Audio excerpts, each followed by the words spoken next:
Rapat Koordinasi, Rakor Percepatan Penurunan Stunting Kabupaten Lampung Tengah tahun 2024 dilaksanakan pada Kamis 5 September di ruang rapat Bapeda Kabupaten Lampung Tengah. Rakor TPPS yang difasilitasi Dinas Kesehatan Pengendalian Penduduk dan Keluarga Berencana, Dinkes PP dan KB Kabupaten Lampung Tengah, bersama Badan Perencanaan dan Pembangunan Daerah, Bapeda Kabupaten Lampung Tengah tersebut dibuka oleh Kepala Bapeda Imam Fatkuroji, mewakili Bupati Lampung Tengah Musa Ahmad. Rakor tersebut dihadiri oleh Satgas, Stunting Kabupaten, dan seluruh anggota TPPS Kabupaten Lampung Tengah. Kepala Bapeda Kabupaten Lampung Tengah Imam Fatkuroji menyampaikan tujuan dilaksanakannya Rakor TPPS tersebut, yaitu untuk mereview pelaksanaan percepatan penurunan stunting di Kabupaten Lampung Tengah. Selain itu, untuk membangun dan meningkatkan koordinasi komunikasi dan lintas sektor dalam percepatan penurunan stunting, serta merumuskan hal-hal strategis dan menampilkan praktik baik dari angka stunting terendah. Rapat koordinasi ini merupakan kegiatan operasional yang mengikut sertakan tim percepatan penurunan stunting, TPPS baik tingkat kabupaten maupun tingkat kecamatan, serta mitra kerja lainnya yang dilaksanakan dalam bentuk pertemuan untuk melaksanakan fungsi koordinasi, fasilitasi, pelaksanaan, evaluasi, serta pelaporan TPPS dalam mendukung konvergensi percepatan penurunan stunting di tingkat kabupaten secara periodik. Rapat koordinasi TPPS ini merupakan momentum penting untuk semua pihak dalam menyatukan komitmen dan langkah strategis dalam upaya percepatan penurunan stunting di Kabupaten Lampung Tengah. Lebih lanjut, Imam Fatkuroji menyampaikan, stunting merupakan akar permasalahan pokok dari peningkatan kualitas sumber daya manusia yang terus diupayakan pencegahannya. Ia mengajak kepada seluruh anggota TPPS Kabupaten Lampung Tengah untuk memperkuat komitmen dan bekerja keras dalam melaksanakan berbagai upaya percepatan penurunan stunting, guna mewujudkan generasi di Kabupaten Lampung Tengah yang sehat, cerdas, dan tangguh. Sebagaimana kita tahu, oleh karena itu, Bapak Ibu sekalian, salah satu tujuan dari rapat hari ini adalah kita ingin memperjelas tugas dan fungsi masing-masing. Oleh karena itu, mudah-mudahan Bapak Ibu yang hadir, apapun posisi di dinas Bapak Ibu yang ada di ruangan ini, yang pertama sekali saya berharap Bapak Ibu memposisikan diri sebagai orang yang penting.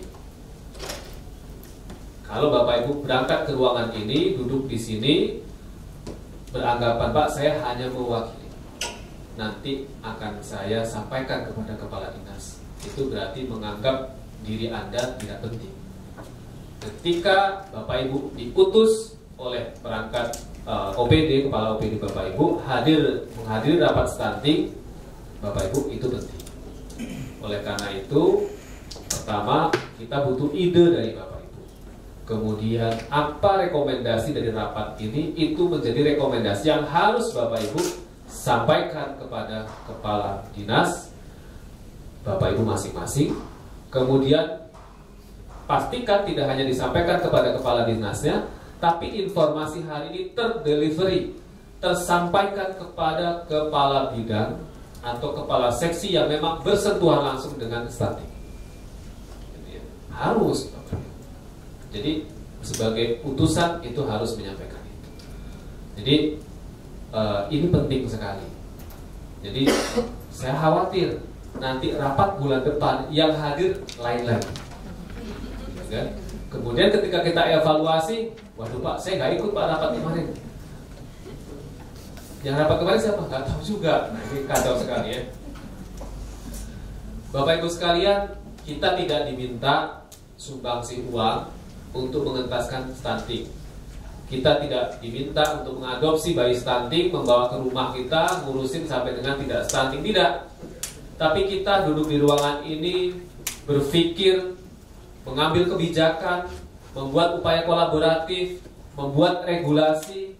Tidak terpikir oleh Bapak Ibu, regulasi yang kita tetapkan hari ini, yang kebijakan yang kita buat di ruangan kecil ini, itu bisa mengantarkan ada nutrisi yang terdistribusi kepada bayi-bayi stunting yang mungkin mereka tidak pernah terpikir orang tuanya. Banyak nggak orang tua yang denial, menolak kalau anaknya stunting? Banyak banget. Jangankan orang yang nggak sekolah, nakes aja banyak yang anaknya denial itu. Enggak, karena anak saya nggak stunting, kakaknya dulu kayak gitu, itu buktinya tinggi besar, gitu kan? Apalagi ditambah lagi kalau dia ikut sama orang tuanya, enggak, kamu aja dulu kecil kayak gitu juga, itu buktinya tinggi, tambah lagi kan gitu. Itu yang berpendidikan loh, backgroundnya kesehatan aja ada yang menolak bahwa anaknya stunting, apalagi masyarakat yang tidak sekolah, tidak berpendidikan, sehari-hari informasinya hanya satu arah dari TV saja, gitu kan? Jadi, dan saya juga baru sadar Pak Hartoyo, orang tua saya dengan segala keterbatasan dulu, setiap pagi sebelum berangkat sekolah SD saya dipaksa minum susu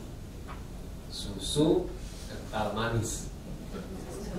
Kalau tidak minum susu saya dimarahin. Padahal ya susah untuk beli susu itu, tapi saya harus minum susu. 1 gelas sudah dibuatin itu susu kan. Jadi bayangin aja berapa tahun kita di prank oleh industri susu. Artinya Bapak Ibu sekalian, itu akses di kampung-kampung masyarakat kita itu kan sangat terbatas. Next. Ini 2024 ada 30 kampung, 10 kecamatan. Next. 2025 ada 20 kampung di 7 kecamatan. Apakah ada kecamatan yang beririsan 2024 sama 2025 Mas? Kemudian bagaimana evaluasi kecamatan yang sudah menjadi lokus di 2024?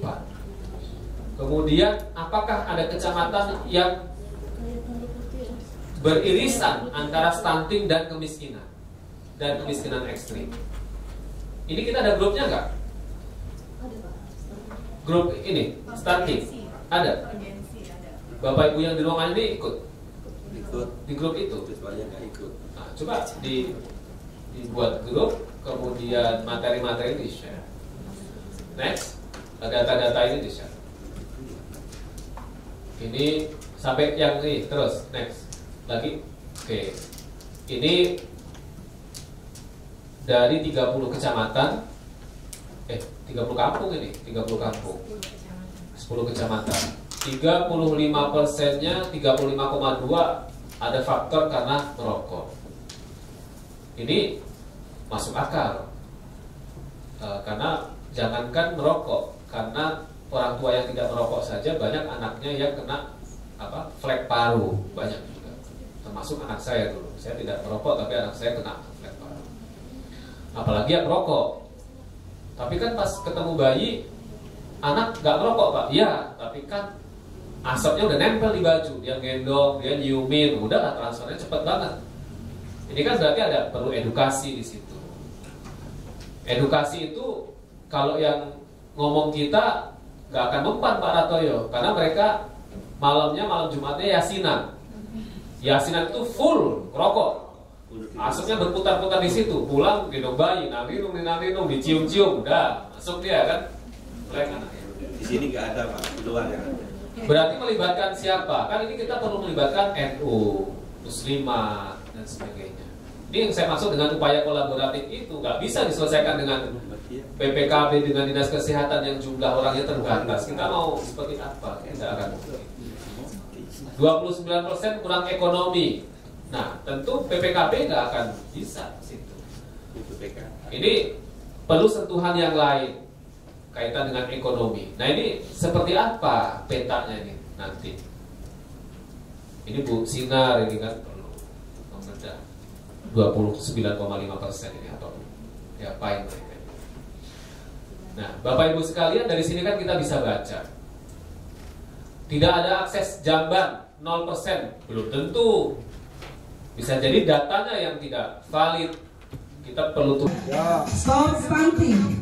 1, 2. Tim Liputan Cakra TV.